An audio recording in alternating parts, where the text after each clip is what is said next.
Kolluru వెలుమలలో best flat కోసం చూస్తున్నారా? రాధే స్కైనే ఎంచుకోండి.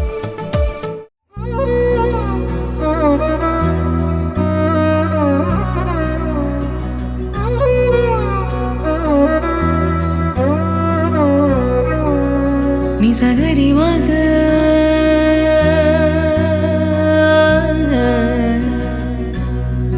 నిసగరి పా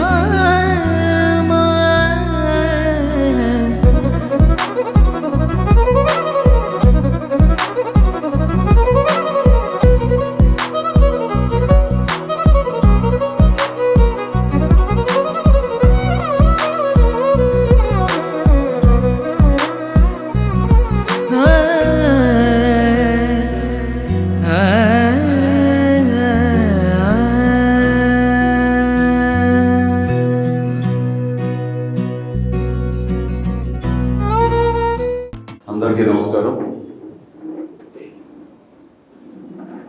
ఇటు శేఖర్ నా చిన్నటి మిత్రుడు, ఇప్పుడు బ్లడ్ బ్యాంక్లో సిఇఓగా ఉన్నాడు. అలాగే మరొక మిత్రుడు శ్రీజోస్ నాయుడు, ఈయన సిఎఫ్ఓగా ఈ బ్లడ్ బ్యాంక్కి తన సేవలు అందిస్తున్నాడు. సార్ మీకు అందరికీ తెలుసు, స్వామి నాయుడు అలుపెరగని సైనికుడిలాగా మనల్ని తన జీవితాన్ని అంకితం చేసి ఇట్లా కొనసాగిస్తాడు. అది నాకు ఎనలేని స్ట్రెంగ్త్. వీళ్ళందరూ నాకు వెన్నుదన్నుగా ఉండి ఈ కార్యక్రమం, ఈ బ్లడ్ బ్యాంక్, ఇతర సేవా కార్యక్రమాలు ఏది తలపెట్టినా సరే సజావుగా ముందుకు సాగడానికి మీరందరూ కూడా నేను సైతం అన్నట్లుగా మీరందరూ ముందుకు రావటం. కాబట్టి ఇది ఈ రోజున నిరంతరం జీవనదిలాగా ఈ సేవా కార్యక్రమం సాగిపోతూ ఉంది. రేపొద్దున మనం ఎక్కడున్నా, ఎలా ఉన్నా, ఏమైనా ఈ సేవా కార్యక్రమం మాత్రం ఆగదు. ఇది నిరంతరం ముందుకు సాగిపోతుంది. దాని ప్రకారం ప్రారంభమైంది. నా రక్తం పంచిన, రక్తం ఇచ్చిన నా తమ్ముళ్ళు, నా సోదరిమణులు, వీళ్ళందరి యొక్క సహకారంతో ఇది కొనసాగుతుంటుంది. ఇది జీవితంలో నాకు ఎనలేని సంతృప్తి. దానికి కానీ ప్రతి ఒక్కరికి నా హృదయపూర్వక ధన్యవాదాలు ఎప్పుడూ తెలియజేసుకుంటూనే ఉంటాను. ధన్యుడిని. మనం ఏదైనా ఒక మంచి చేయాలి అని అనుకుంటే దాని ప్రతిఫలం ఆశించకూడదు. మన లక్ష్యం ఏమిటి, అది చేరుకోవడం కోసమే మన ప్రయత్నం ఉండాలి తప్ప దాని పర్యవసానం ఏమిటి, దాని ఎండ్ రిజల్ట్ ఏంటి, దాని ప్రతిఫలం ఏంటి అనేది మాత్రం ఆశించకూడదు. అలా ఆశించి నేను చేయలేదు. ఈ తలపెట్టినప్పుడు రక్తం అనేది ఇవ్వటం అనేది చాలా గగనం. ఎవరు ఇచ్చేవాడు కాదు, ఇవ్వడానికి మానసిక ధైర్యం కూడా లేదు ఎవరికి. ఇస్తే ఏమైపోతాం, బలహీనపడిపోతామేమో అన్నట్టు ఇవ్వలేని పరిస్థితులు. ఆ ఇచ్చేవాళ్ళు ఎవరైనా ఉంటే కనుక బ్లడ్ బ్యాంక్ వెళ్తే 4 డబ్బులు వస్తాయి అంటూ గట్టిగా పేదరికంలో ఉన్నవాళ్ళు, కూలీ నాలి చేసుకుంటున్న వాళ్ళు మాత్రమే ఆ బ్లడ్ బ్యాంక్, ఆయా బ్లడ్ బ్యాంక్స్ వాళ్ళు వాళ్ళకి తీసుకుని వచ్చి డబ్బులు ఆశ చూపించి ఆ బ్లడ్ని తీసుకునేవాడు. అంతే తప్ప నిజంగా ధారాళంగా ఈ రోజున మీరు అందరూ ఇస్తున్నట్లుగా అలా ఇచ్చే రోజులు కాదు. అలాంటి పరిస్థితుల్లో నేను ఎన్నోసార్లు చెప్పాను, కానీ మరొకసారి చెప్పుకోవాలనిపిస్తుంది. మనం రక్తం దొరకక, సమయానికి అందక ఎంతోమంది చనిపోతున్నారు. ఒక 2 బాటిల్స్ రక్తం దొరికితే కనుక ప్రాణాలు నిలబడేవి అని అన్ని పేపర్లో వచ్చినప్పుడు నాకు చాలా ఆశ్చర్యం వేసింది. అప్పుడు కూడా నాకు అవగాహన లేదు. నేను కూడా ఈ షూటింగ్ నిమిత్తం అలా ఉండి బిజీగా ఉండే ఆలోచనలో ఎప్పుడూ వాటి పక్క దృష్టి సారించలేదు. అది తెలుసుకున్న తర్వాత చాలా నిద్ర పట్టలేదు నాకు. యాక్సిడెంట్స్ అయ్యి కానీ, డెలివరీ సమయంలో అధిక రక్తస్రావం జరిగి కానీ, తలసేమియా వ్యాధిగ్రస్తులు కానీ, లుకేమియా వ్యాధిగ్రస్తులు కానీ ప్లేట్లెట్స్ లేక చనిపోతున్నారంటే నాకు చాలా బాధ అనిపించి, మనకి ఎంతోమంది అభిమానులు ఉన్నారు. వీళ్ళందరూ తలుచుకుంటే కనుక ఇది ఒక దేదీప్యమానంగా ముందుకు సాగిపోతూ ఉంటుంది. రక్తం లేని కొరత కొంతవరకైనా మన రాష్ట్రంలో తగ్గించే అవకాశం ఉంటుంది. అంత పొటెన్షియాలిటీ ఉంది, అంత శక్తివంతులు వీళ్ళు అన్గైడెడ్ మిసైల్స్ లాంటి వాళ్ళు. వీళ్ళని గైడెడ్ అంటే సరైనటువంటి సక్రమంగా మార్గం చూపగలిగితే కనుక వీళ్ళందరూ కూడా అద్భుతమైన సమాజ సేవకులు అవుతారన్న ఆ స్ఫురణకు రావటం. నేను కొంతమంది మిత్రులతోటి వాళ్ళతోటి బ్లడ్ బ్యాంక్ స్థాపించాలి అంటాం.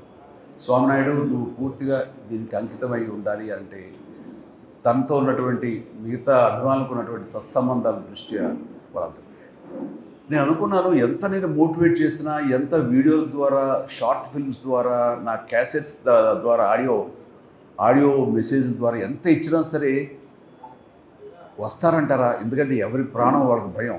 రక్తం ఇస్తే మనం బలహీనం అయిపోతామేమో, రక్తం ఇస్తే కనుక మనకి రక్తలేమి వ్యాధి వస్తుందేమో అంటూ అలాంటి అపోహలు ఉండే రోజుల్లో కొంతమంది అయితే కనుక మరీ రక్తం ఇస్తే కనుక అది వచ్చే జన్మలో మళ్ళీ మనకి ఏదో ఇంకోలా పుడతాం, ఏదో ఇలా చించి కావాలని చెప్పేవాడు.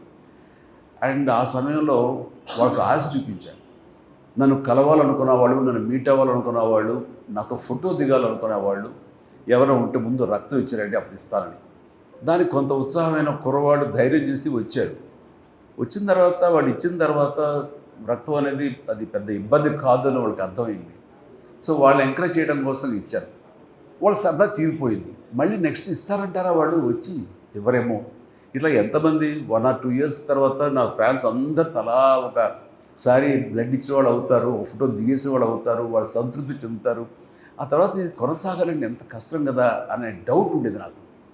కానీ నా డౌట్ని పటాపంచలు చేస్తూ ఒకసారి ఇచ్చిన వాళ్ళు ఈ రోజులో మీలో ఉన్నారు. అట్లాగా 25 సార్లు, 30 సార్లు, 100 సార్లు, 150 సార్లు ఇవ్వడం జరుగుతుంది అంటే కనుక మీరందరూ ఆ సేవా కార్యక్రమంలో ఉన్నటువంటి ఆ మాధుర్యాన్ని, ఆ సంతృప్తి అది అందరూ అనుభవిస్తున్నారు కాబట్టి ముందుకు వచ్చి ఇంకా ఇది ఇలా కొనసాగుతుంది.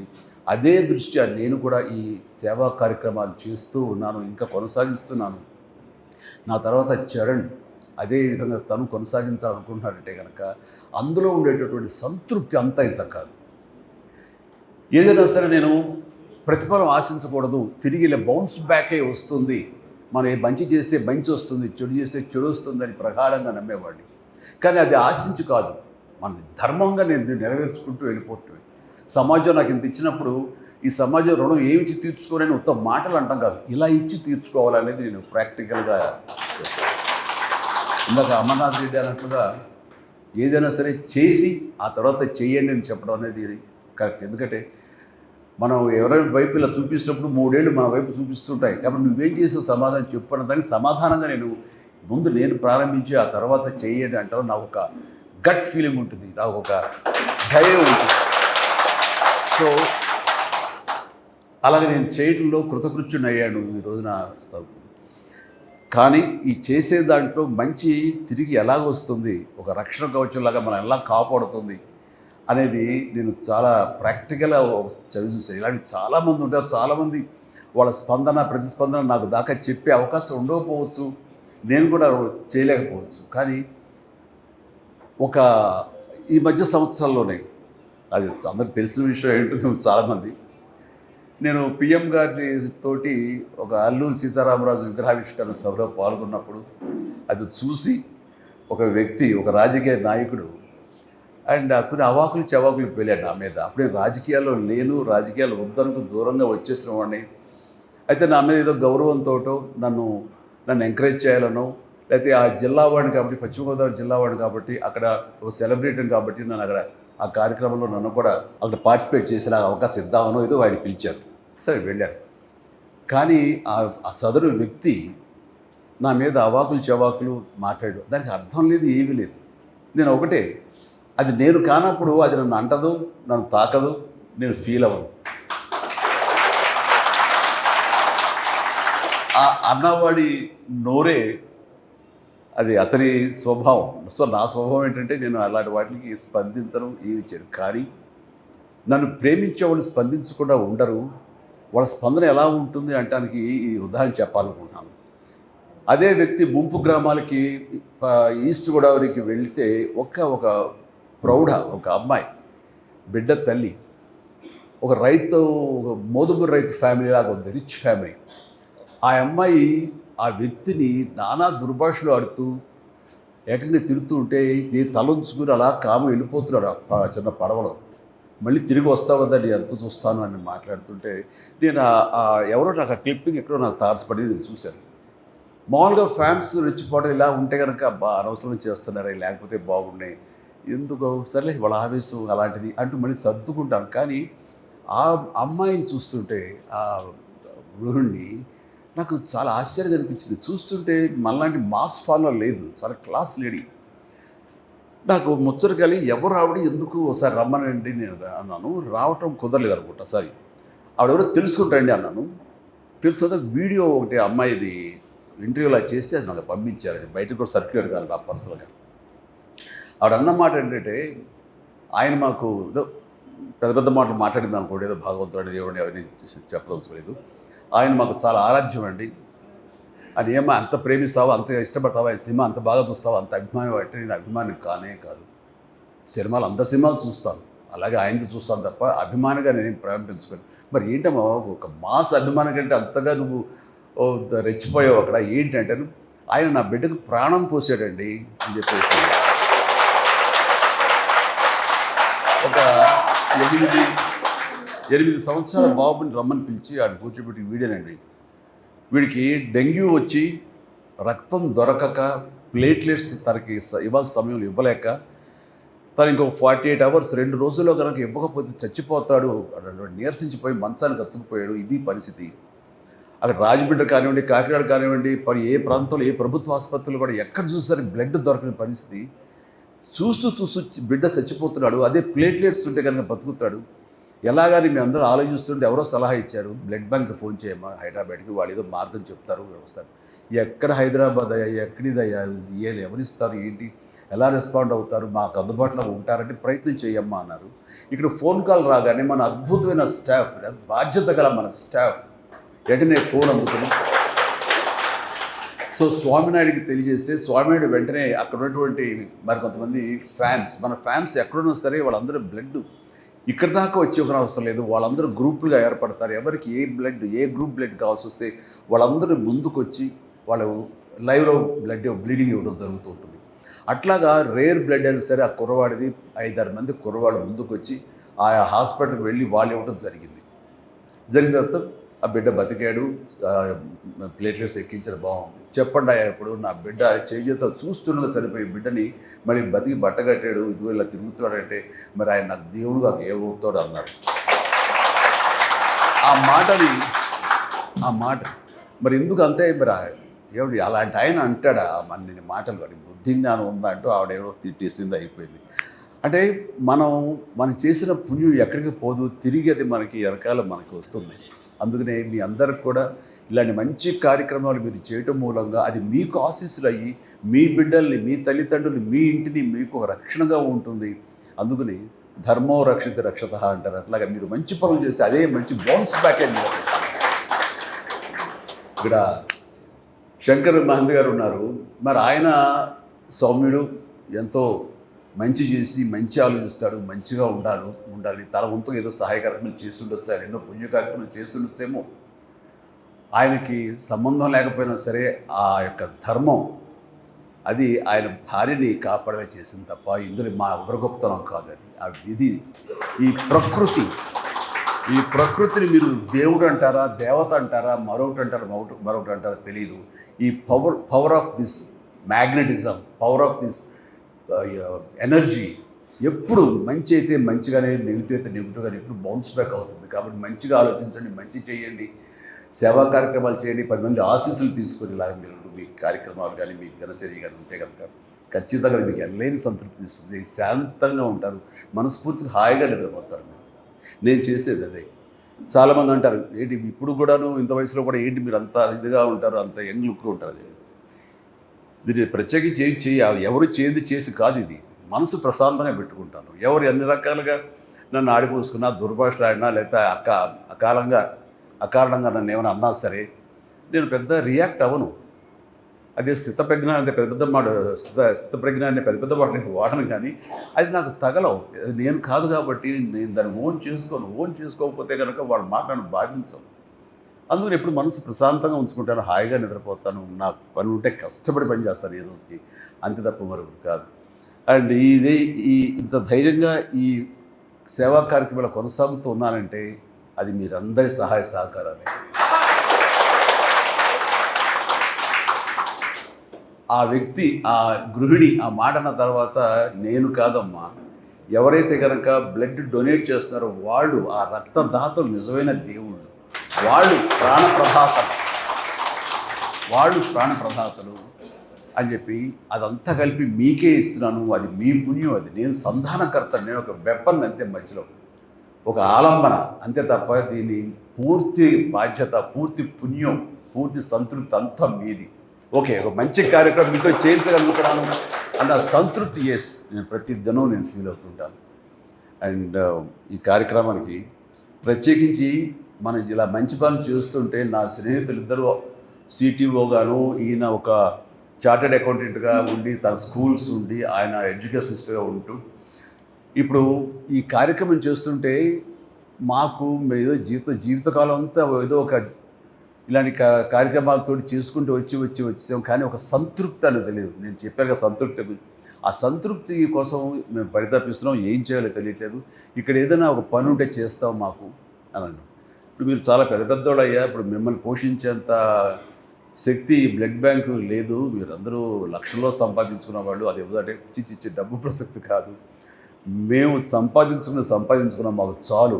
ఇక్కడ ఉండి ఫ్రీ సర్వీస్, ఆనరీ జాబ్ ఏదో ఒకటి ఇస్తే కనుక ఫ్రీ సర్వీస్ చేస్తామంటూ శేఖర్ కానీ, స్వామినాయుడు కానీ, మన నాయుడు కానీ వీళ్ళందరూ ఉన్నారు. అంటే ఇది ఈ పుణ్యంలో మా వంతు కూడా మేము సైతం అంటే వాడు ముందుకు వచ్చారు. వీళ్ళందరినీ మీ సభాముఖంగా నేను మనస్ఫూర్తిగా అభినందిస్తున్నాను. సో ఈ రోజున మీరు అందరూ వచ్చారంటే ఏం ఆశించి వచ్చి ఉంటారు? వీళ్ళలాగానే ఇందులో కూడా మనం పార్టిసిపేట్ చేయాలి. మన APTA American progressive Telugu association ఆ సంస్థ వాడు 3 రోజులుగా సదస్సు నిర్వహించారు. అందులో లాస్ట్లో నేను వెళ్ళటం జరిగింది. వాళ్ళందరూ కూడా నేను అదే వాళ్ళకి చెప్పాను.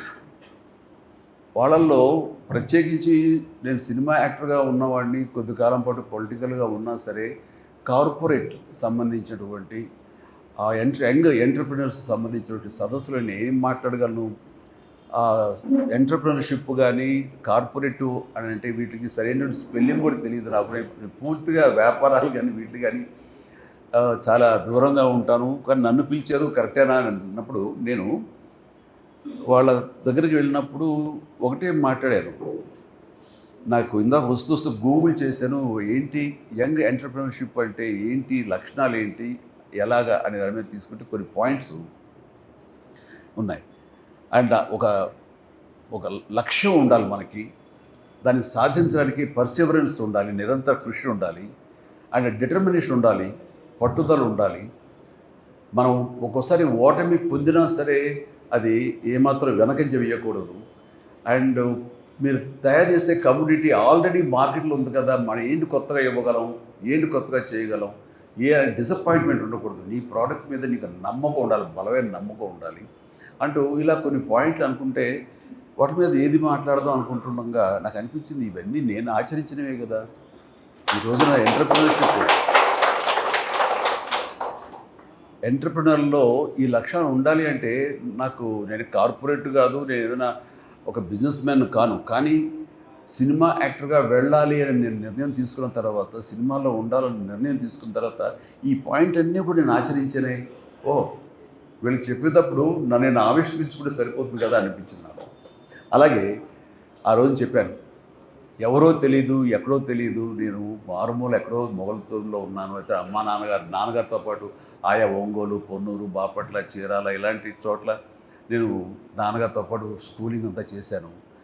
అండ్ బాగా ఇందాక అమర్నాథ్ రెడ్డి చెప్పినట్టుగా అంత కడు పేదరికం కాకపోయినా సరే చాలా అప్రిషియేట్, వాళ్ళకి పట్టుదల కృషి ఉండబట్టే ఈ రోజున అతను అంత చదువుకొని అంత సమర్థత తాను సంపాదించుకోవాలి. అలాంటి వాళ్ళు చూస్తుంటే మన మనస్ఫూర్తిగా మనం అభినందించాలి. అండ్ నాకు అనిపించింది నేను కూడా అలాగే మామూలు సాదాసీదా లో మిడిల్ క్లాస్ ఫ్యామిలీ నుంచి వచ్చిన వాళ్ళం. అండ్ అక్కడికి వెళ్ళి మనం సాధించగలమా అనే అంటంలో ఆ ఇంట్రెస్ట్ ఉంది, ఎలా సాధించగలం నమ్మకం, బలీయమైన నమ్మకం, డౌట్ లేదు. అలా డౌట్ పెట్టుకుంటే ఏది సాధించను, నేను చేయగలను, నా టాలెంట్ మీద నాకు నమ్మకం ఉంది. అప్పుడు గొప్పగా ఇప్పుడు చూస్తుంటే అప్పుడు చేస్తుంటే ఫిలిం యాక్టింగ్ చూస్తే కొంచెం నవ్వుస్తుంటే ఇంత ఎమర్జెన్సీగా చేశాను నేను అది. కానీ అప్పట్లో అది చాలా గ్రేట్గా నేను డెలివరీ చేశాను ఫీలింగ్. అండ్ ఇందాక ఎంటర్ప్రినర్షిప్ గురించి చెప్తున్నప్పుడు బయట ఒక కమ్యూనిటీ ఆల్రెడీ ఉంది కదా, మన ఎవరు ఆదరిస్తారంటే ఈ ప్రత్యేకతను అందరూ పొందుపరిస్తే కనుక మన కన్జ్యూమర్స్ ఆటోమేటిక్గా దానికి అట్రాక్ట్ అవుతారు. అండ్ ఆల్రెడీ సినిమా ఇండస్ట్రీలో అద్భుతంగా డ్యాన్స్లు ఫైట్లు చేసే హీరోస్ ఉండగా నువ్వు వెళ్ళి మీరు కొత్తగా క్యాటర్ చేసేది ఏముంది, నువ్వు వెళ్ళి అక్కడ వాళ్ళని రాణించేలాగా అల్లించేలాగా చేసేది ఎలాగా అని డౌట్ లేదు నాకు. ఖచ్చితంగా పూర్వకాలంలో కొన్ని సినిమాల్లో సాంగ్స్ మినీ ఇంటర్వెల్స్ లాగా బయటికి వెళ్ళిపోయేవాడు దేనికో దానికో. అండ్ అలాంటిది నేను వాళ్ళు వెళ్ళనివ్వకూడదు, అరెస్ట్ చేయాలి, వాళ్ళని నిలువరించాలి, కూర్చోబెట్టాలి, అది నా ప్రత్యేకత అనుకున్నాను. ఆ రకంగా నేను డ్యాన్సులు ఫైట్లు ఎప్పట్లాగే గతంలాగే ఉన్నా సరే నా ప్రత్యేకత చూపించుకున్నాను. వాళ్ళు రిపీట్ అనేలాగా. ఇప్పుడు డిజిటల్గా ఇదైన తర్వాత ఇప్పుడు కుదరదు, కానీ ఇదివరకు రీల్స్ చేసి ప్రొజెక్ట్ దగ్గర మళ్ళీ రిమైండ్ చేసి మళ్ళీ ఎంచుకునేవాడు. ఆ రకంగా రిపీట్ చేయించుకోగలిగానంటే నా ప్రత్యేకత నేను చూపించగలిగాను. ఆ ప్రత్యేకత నాకు ఎంతటి పొజిషన్ తీసుకొచ్చిందంటే, ఎవరినో పెట్టి సినిమా చేద్దాం అనుకుంటే ఆ డిస్ట్రిబ్యూషన్ వాళ్ళు, ఆ డిస్ట్రిబ్యూటర్స్ వాళ్ళు ఇప్పుడు ఇప్పట్లాగా ఈ కొనుగోలు లేదు, బయర్స్ సిస్టమ్ లేదు, డిస్ట్రిబ్యూషన్. వాళ్ళు డబ్బులు ఇస్తేనే ప్రొడ్యూస్ సినిమాలు తీసేవాళ్ళు. అందుకని వాళ్ళ కనుసన్నల్లో ఉండాలి, వాళ్ళ దయాభిక్ష మీద ఉండాలి. అలాంటి పరిస్థితుల్లో వాళ్ళు వచ్చిన తర్వాత ఇతనితోడైతే కనుక మేము ఇంత డబ్బులు ఇస్తాము, మిగతా ఎవరితోడైతే మాత్రం అంత బడ్జెట్ ఇవ్వలేము అని వాళ్ళు చెప్పినప్పుడు ఏంటి ఇంత ప్రత్యేకత అంటే, ఆడియన్స్ని రిపీట్గా వచ్చేలా చేస్తున్నాడు. అయ్యా ఇతనైతేనే మా డబ్బులు గ్యారెంటీ, మినిమం గ్యారెంటీ ఉంటుంది, ఇతను పెట్టండి. సో ఈ సినీ పరిశ్రమ ముందుగా నన్ను ఆదరించింది కాదు, ప్రేక్షకులు ఆదరించారు, అభిమానులు నన్ను భుజాల మీద ఎత్తుకున్నారు.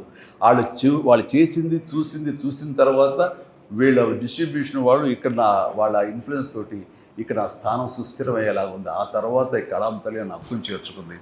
కాబట్టి నేను ఎప్పుడు కూడాను మీ అభిమానులకి కృతజ్ఞునై ఉంటాను. ఆ కృతజ్ఞతా భావంతోనే ఉంటాను. అండ్ అంత నమ్మకం మీ మీద ఉంది కాబట్టే ఈరోజు కూడా ఇంత బ్లడ్ డొనేషన్ అనేది, రక్తదానం అనేది సజావుగా సాగిపోతుందంటే కనుక అదంతా మీ సంకల్ప బలం. అండ్ నాకు ఈరోజు చాలా సంతోషంగా ఉంది. ఇలాంటి ఫ్రీక్వెంట్గా మనం కలుసుకుంటున్నాం. ఇంకా ఎంతోమంది ఇచ్చిన వాళ్ళు ఉన్నారు, వాళ్ళందరినీ ఇక్కడ అకామిడేట్ చేయలేక ఇవాళ కుదరలేదు, కానీ వాళ్ళందరినీ. అండ్ స్వామినాయుడు ఇలా ఫ్రీక్వెంట్గా అప్పుడప్పుడు చేస్తూనే ఉండు, నా అవైలబిలిటీని చూసుకుని. ఇంకొకసారి సమయాలు ఉంటే కనుక మన చరణ్ కూడా చేస్తుంటాడు. So thank you.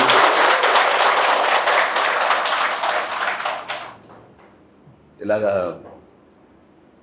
చాలా సంతోషం శంకర్ మహంతి గారు, మీ యొక్క ఎక్స్పీరియన్స్ మీరు చెప్పి చేశారు. ఆవిడ ఆరోగ్యం బాగుండాలి, మీరు అందరూ చాలా బాగుండాలని, మీరు ఇండస్ట్రీలో నిలదొక్కోవాలని ప్రయత్నం చేస్తున్నారు. ఖచ్చితంగా మీకు ఆ నమ్మకం పెట్టుకోండి, మీకు బాగుంటుంది. అండ్ ప్రతి వాళ్ళకి మనిషికి ప్రతి ఒక్కరికి నా హృదయపూర్వక ధన్యవాదాలు. Thank you. So nice sir. ఇది మీ ఇల్లు లాంటిది, ఎనీ టైం రావచ్చు, వచ్చినప్పుడల్లా రక్తం లాగేసుకుంటారేమో భయపడక్కర్లేదు. మీకు అనుకున్నప్పుడు, మీకు అనిపించినప్పుడు, ఇస్తే బాగుంటుంది అనుకున్నప్పుడు డెఫినెట్గా ఇవ్వండి. ఆ ఎల్లేని సంతృప్తి ఇస్తుంది మీకు. Thank you so much. Love you all కార్యక్రమం.